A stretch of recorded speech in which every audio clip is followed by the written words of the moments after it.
लग्न में बैठा हुआ मंगल शरीर में विभिन्न प्रकार के कष्ट देता है, जिसमें कि व्रण, फोड़ा, फुंसी, घाव इत्यादि का हो जाना शामिल है तथा ऐसे कष्ट होते हैं जिनका निराकरण सर्जरी के द्वारा होता है, तो सर्जरी से भी अलग कष्ट होता है। लग्न में बैठा हुआ मंगल व्यक्ति को लड़ाकू प्रवृत्ति का बनाता है, जिसके कारण कि उसकी सबसे पहले लड़ाई अपने घर से शुरू होती है, अपने पिता के साथ, भाई के साथ, परिवार के अन्य सदस्यों के साथ, किसी भी ताकतवर व्यक्ति के साथ, क्योंकि वो किसी का शासन, किसी की आज्ञा, किसी का वर्चस्व बर्दाश्त नहीं करता है, किसी के अंदर में रहना उसको पसंद नहीं है। चौथे भाव में बैठा हुआ मंगल घर के सुख से जातक को अलग करता है। इसके साथ साथ जैसे कि वो लग्न में बैठ करके अपनी 7वीं वाली दृष्टि से वैवाहिक संबंधों को बिगाड़ रहा था और वहाँ से चौथी दृष्टि से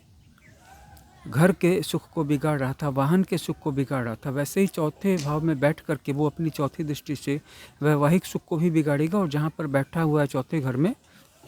वाहन के घर के सुख को और घर की सुख शांति को बिगाड़ेगा। 7वें भाव में बैठा हुआ मंगल भी व्यक्ति को वैवाहिक सुखों से वंचित करने की ओर ले जाएगा और साथ ही साथ लग्न पर दृष्टि डाल करके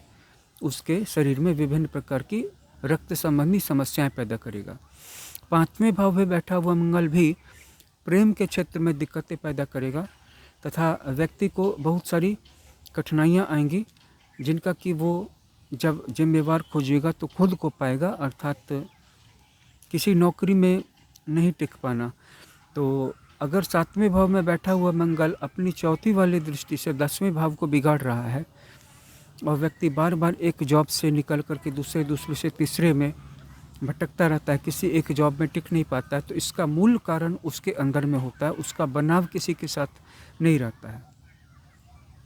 जिस व्यक्ति का किसी के साथ बनाव नहीं रहेगा वो ऑफिस में भी तनाव का शिकार हो जाएगा और धीरे धीरे करके उसकी विरोधी शक्तियों का पोलराइजेशन हो जाएगा और फिर उसको नौकरी से फायर किया जाता रहेगा या वह खुद भी अपनी स्वेच्छा से उस नौकरी को छोड़ देगा और दूसरी किसी नौकरी को ज्वाइन करेगा और बीच में बहुत सारा ऐसा समय भी आ सकता है जब उसके पास कोई भी नौकरी नहीं होगी।